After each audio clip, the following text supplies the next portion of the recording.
Gabi na. Oh. Dito na kami sa lugar namin. Ay, hindi pala namin lugar.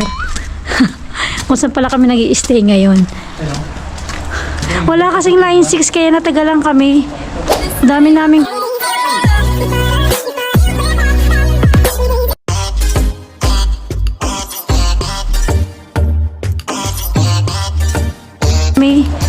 dami naming kambyar. Ito palatandaan kasi nalilito ako. Hindi ko pa rin kabisado pa uwi. Pero pagpasok, madali ko naman na ito palatandaan ko yan. Yung pader na yan. Yan. Tinatanong ko pa nga yung babae kanina eh. Tinuro niya sa akin dire-diretso pa baba. Ito lang palatandaan ko yung may mga parol. Ay parol ito tawag yan. Hindi lang pala. Dito yan, patandaan ko yan. Sabi ko, ay liliko doon. Sabi ko. Tapos dito, kanan niya at ay kaliwa. Kaliwa, di ba yung may ano dyan, hospital, may school. Baka umalis na tayo sa hotel, di mo pa. May eskwelahan, di ba? Oh. Tapos pagdating doon, nalilito na ako. Ayan, nalilito.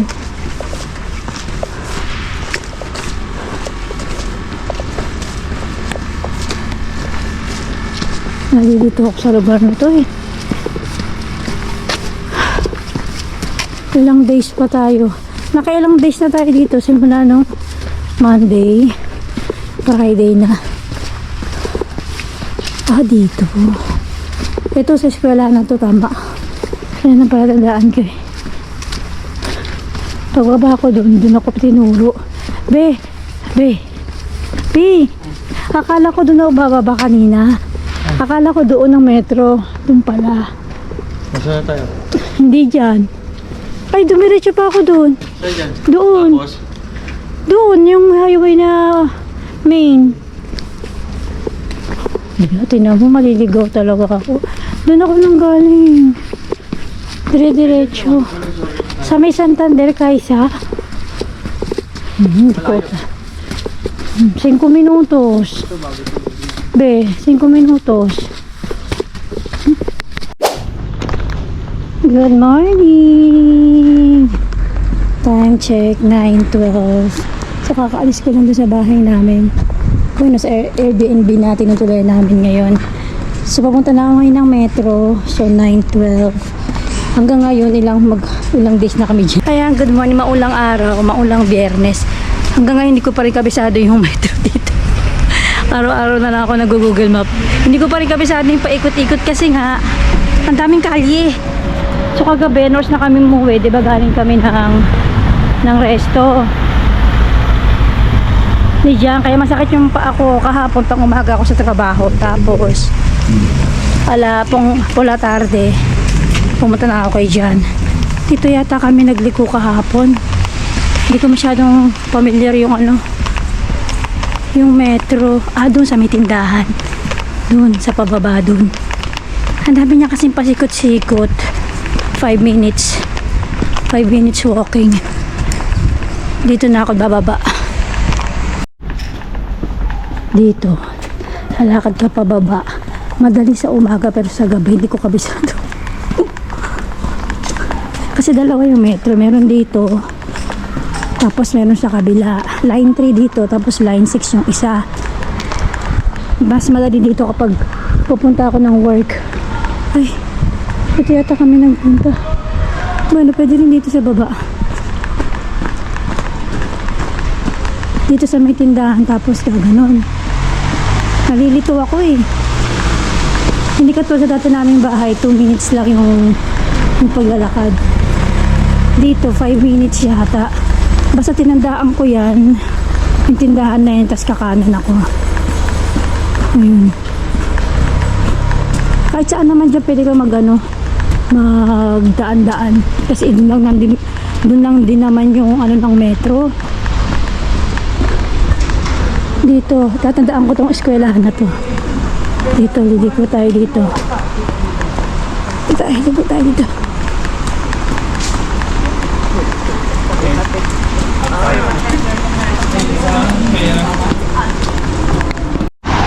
Mas madali siya matandaan kapag sa umaga. Mas mabilis akong mas madali ko nakikita yung metro. Pero pag sa gabi, buti na lang simula nung Wednesday hanggang ngayon, 3 days na ako laging pang umaga. Pero bukas, pang hapon na ako. Kaya sa gabi hindi ko natatanda. Hindi pa sa tatandaan ko lang tong parang eskwelahan to. Eskwelahan yata ito. May park doon. Itong San Antonio de Padua. Tapos ito na yung metro. Sa gabi kasi ang dilim eh. Hindi ko masyadong maaninag yung kalye. Dito na yung metro. Basta pag nakita ko na yung mga bahay na yan. 9:18. So 9:12. 13:40. 6 minutes walking.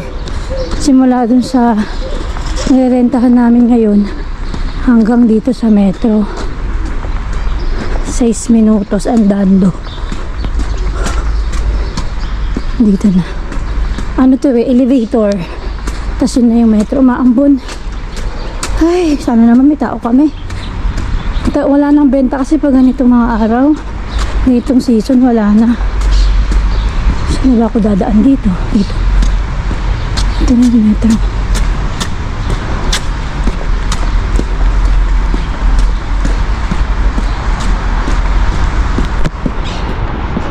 Ito na yung metro. Maambon. Salamin ko nabasahan. Ayun dito. Ang daming tao. Balik. Dito na ako sa metro. Ay! Ano nyo? 9:22. Tinati ko na sa'yo makakarating sa Seoul. Malapit lang dito. 6 stops lang. Nandito na ako sa trabaho. Hindi na ako. Pero no, kahit hindi ako magmadali, may time pa naman.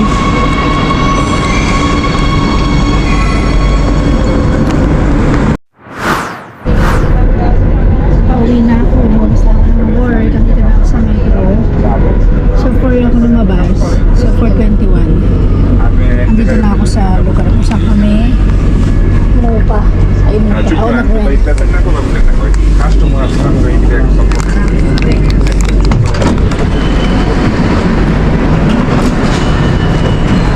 Ang balimot dito. Ayoko dyan. Kung tayo sa ano.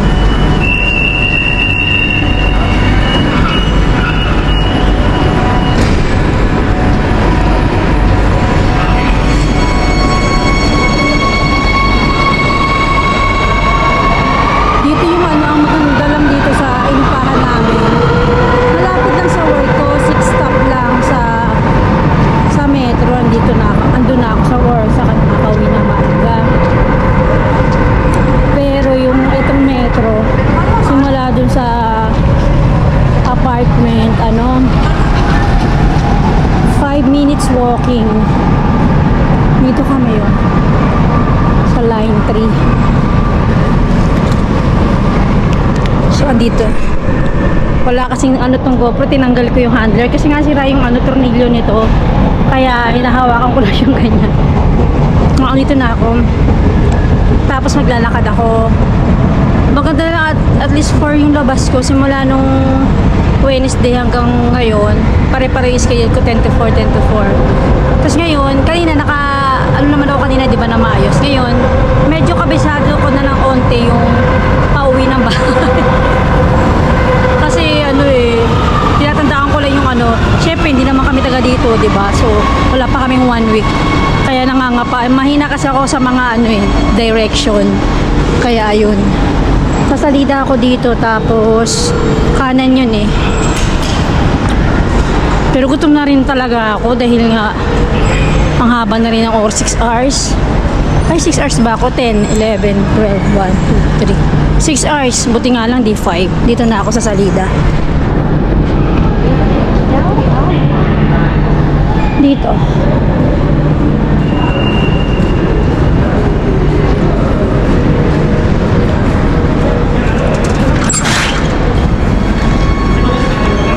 Kasi isa lang yung susi, so kunyari, hindi sila pwedeng umalis. Kailangan may tao lagi sa bahay, si Honey, kasi hindi sila pwedeng umalis pagka uuwi kami dahil wala nang tatao doon. Wala magbubukas ng pintuan dahil isa lang yung susi. Tapos dito ka hindi ka lalabas doon, dito sa elevator. So 426 na dito yung ano, medyo madali pang anuin yung ano, Santa Cruz de Modela pala. Dito maganda rin yung house, oh. Bagong pintura. Pininturahan yung ano, yung edifisyo. Hindi siya luma, bagong pintura siya, kaya maganda tignan. Oh. Tapos lalakad. Teka, anong lumabas ako? 426. Tapos babaybayin ko to. Doon sa may basurahan. Madami naman kasi siyang way, pero hindi ko alam yung pinakamalapit na way. Basta akit kami dyan, tas liliko dun. Pwede rin dun sana lumabas. 426. Pwede rin dito lumabas. Dun sa kabilang side. Dito na lang. Naligaw na naman ako. Nalilito talaga ako pagka pauwi. Hindi ko matandaan talaga yung daanan dito. Pagpapasok ako, nadadalian ako. Pag pauwi, kung saan na naman ako dumaan. Nakainis. Hindi ko talaga matandaan yung lugar na to. Ay, Diyos mio. Ebe, ay siya si Ebe. Kasi ilaw. Pasal mga ilaw dito. Dito na. Naligaw na naman ako pag uwi. Magpatikot ka sa kanila. Ayoko. Ang gulo ng bahay, oh. Hindi ako makatulog dyan. Hindi pa rin ako sanay. 2 oras na ako nakatulog. Ano, may tinutulog ako. Buti nga may tinutulugan. Bye-bye. Bakit masalubong mo sila? Wala kang dadalhin. Malit mo cellphone mo. Bye, Ibi. Tignan mo kali agad, oh. Diba? Bye. Walang ginaw. Bye. Lumabas yung dalawa, bumili ng pagkain kasi marami dito ng ano, mga Chinese restaurant dito sa mga tabi-tabi, pero hindi ko na inikot-ikot. Yung unang kinainan namin na Chinese yun. Ang gulo ng bahay na to. Hindi ko alam kung paano kasi walang cabinet, alam nyo yun. So ang mga damit namin, pero ang maganda lang dito kahit hindi kami nakakasampay sa labas, nakakatuyo ko ng damit dito lang, oh. Basta nakalabas na, ano lang yung heater, nakabukas na yung heater, yan. Tapos natutuyo na yung mga damit dito, nakakailang salang ako sa isang araw 2 beses. Natutuyo naman siya dito, oh. Tuyong-tuyo siya dyan. Ito lang, wala, hindi ko nilalabas yung sampay namin. Dito lang siya, oh. Itong maliit na sampay na to, yan. Tapos, basta, sampay lang ako ng sampay. Diyan ko lang siya sinasampay. Pasensya na kayo magulo. Dito si Pauline, si Honey. Ito mga napatuyo ko na to, mga damit na to. Ilalagay. Ito na yung mga leta namin nakaharera. Tapos may bintana doon. Ito din may bintana. Pero hindi namin na-open kasi nga ano siya, walang harang, at least ano kagad, nasa kali kagad yung ano, yung bahay. Kaya hindi namin na-open yung bintana. Tapos may TV nga, wala namang channel. Walang signal. Kaya never namin nagamit yung ano na yan, TV na yan. So, kaya pasensya na kayo magulo yung ano namin. Tapos ang di pa maganda dito, yung upuan. Ang daling, parang konting ano mo lang dito, masisira na. Kasi sabi ko kay Jang, dahan-dahan siya umupo kasi ano, parang ano na siya, parang marupok, alam nyo yun. Siguro sa lahat ng ano namin apartment, ito yung hindi ko type. Hindi ko talaga siya ano, kasi sa kayo sa Barcelona, apartamento pala, ay di mas okay pala to sa Barcelona na rent namin. Pero ito, ang di ako komportable dito yung higaan. Hindi ako makatulog diyan. First day dito, 3 kami diyan sa kama. Tapos yung pangalawa dito na, kasi ayaw ni Honey humiga dito. Kaya ayun, buti na lang may dala akong mga punda ng unan, kumot, doon pa sa kabilang bahay talaga. Kaya ang dami namin bitbit eh. Tapos yung mga pandinis, may dala din ako galing doon sa dati namin bahay. Sa luma namin. Ito, dala ko to. Pandinis, may sabon. Kaya nakakapagdinis ako ng banyo. Talaga nililinis ko talaga yan.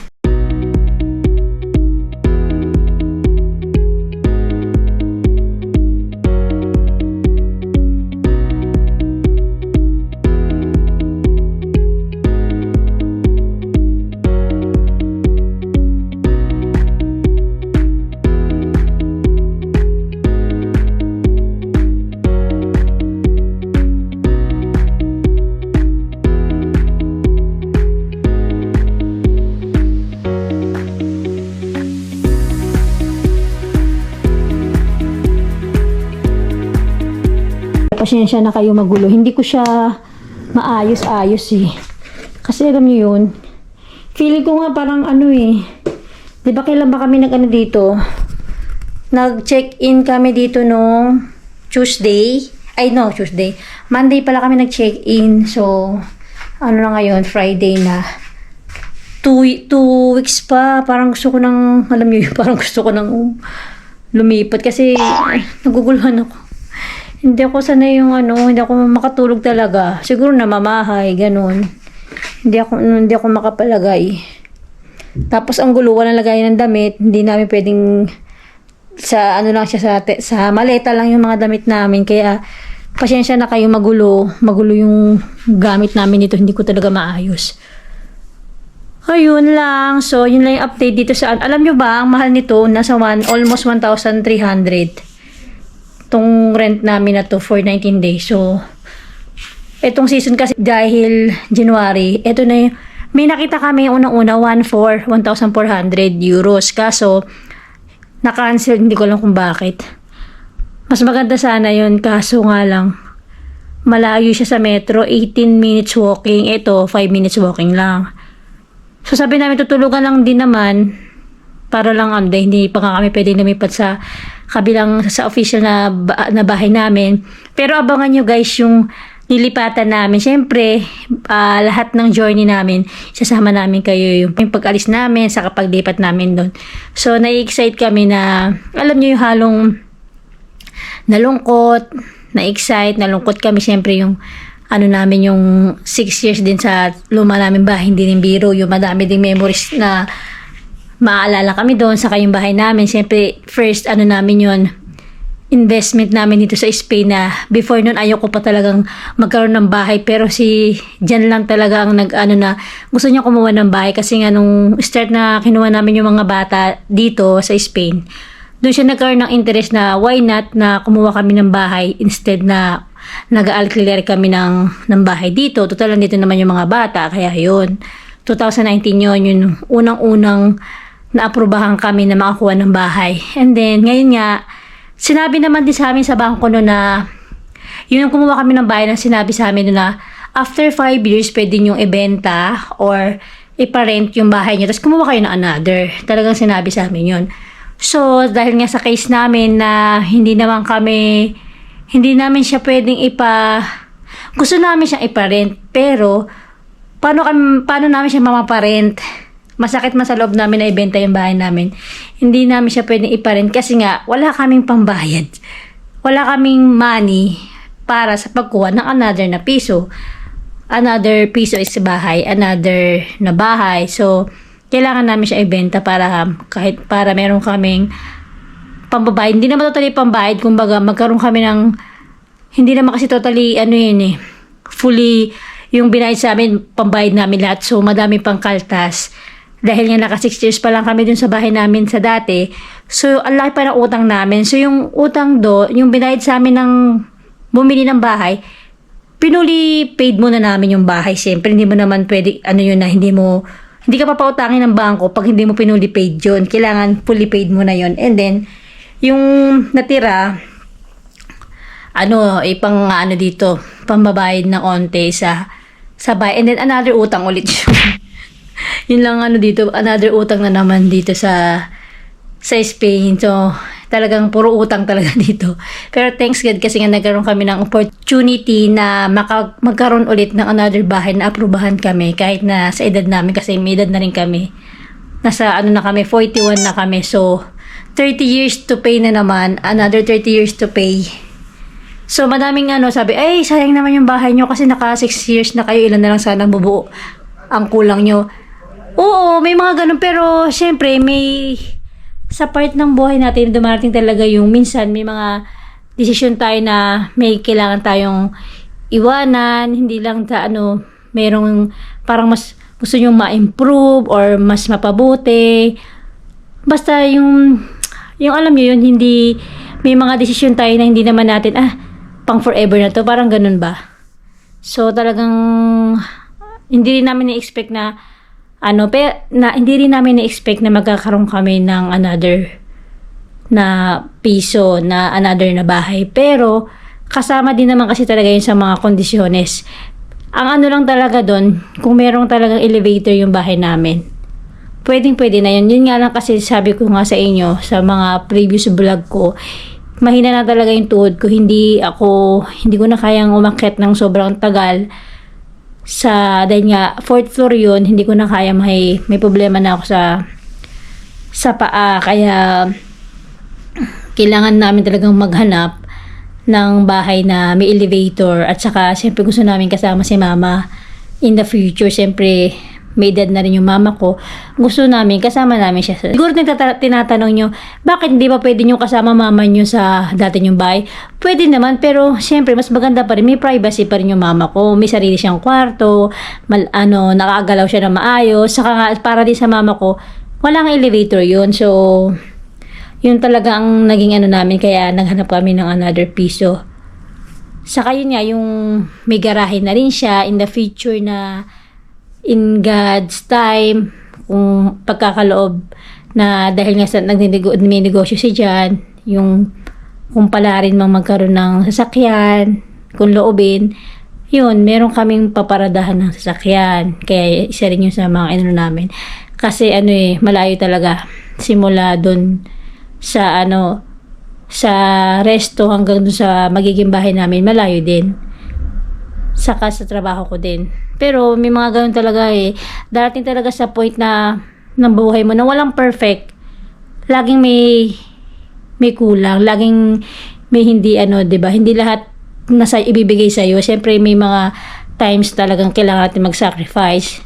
'Di ba? So thanks God pa rin tayo dahil kahit paano kung ano man yung mga meron tayo ngayon, ipagpasalamat natin lahat kung ano yung meron tayo, kung ano yung kalagayan natin, wala tayong mga sakit. Yun ang pinaka-importante sa lahat.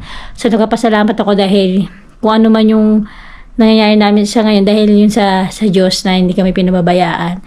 At saka yun, maayos ang mga buhay natin, nakakain tayo na maayos sa araw-araw, meron tayong mga trabaho, meron tayong natutuluyan, meron tayong natutulugan. So yun naman ang importante. So ayun, sa mga masasabi ko lang sa mga balak din magkaroon ng sariling bahay, kasi madami din nagtanong sa akin nun, uy, paano ba kayo nagkaroon ng bahay?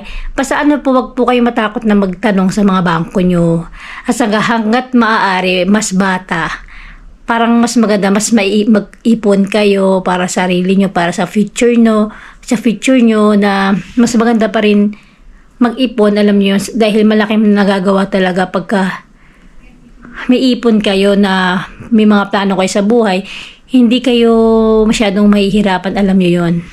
Kaya mas maganda yung hanggat bata tayo, malakas tayo, mag-ipon tayo, hanggat kaya natin magtrabaho tayo. Yun lang ang masasabi ko, dahil syempre, hindi para sa atin yun, para din sa family natin, sa mga anak natin. Kaya ayun lang. So, nagpapasalamat po ako sa lahat ng mga sumusuporta at mga walang sawa na nanonood ng mga videos ko. Marami po talagang salamat sa inyo, dahil napakalaking tulong po nung nagagawa ninyo na manood lang or mag-share, mag-comment. Sobrang nakaka-appreciate na po talaga ng mga ginagawa nyo. So, yun lang po guys. Sana po wag po kayo magsawa at marami pa po tayong mga videos, vlog soon sa darating naming bahay, sa lilipatan namin, na samahan niyo po kami. So maraming salamat po. Kita-kita po tayo ulit sa susunod na video ko. So bye guys!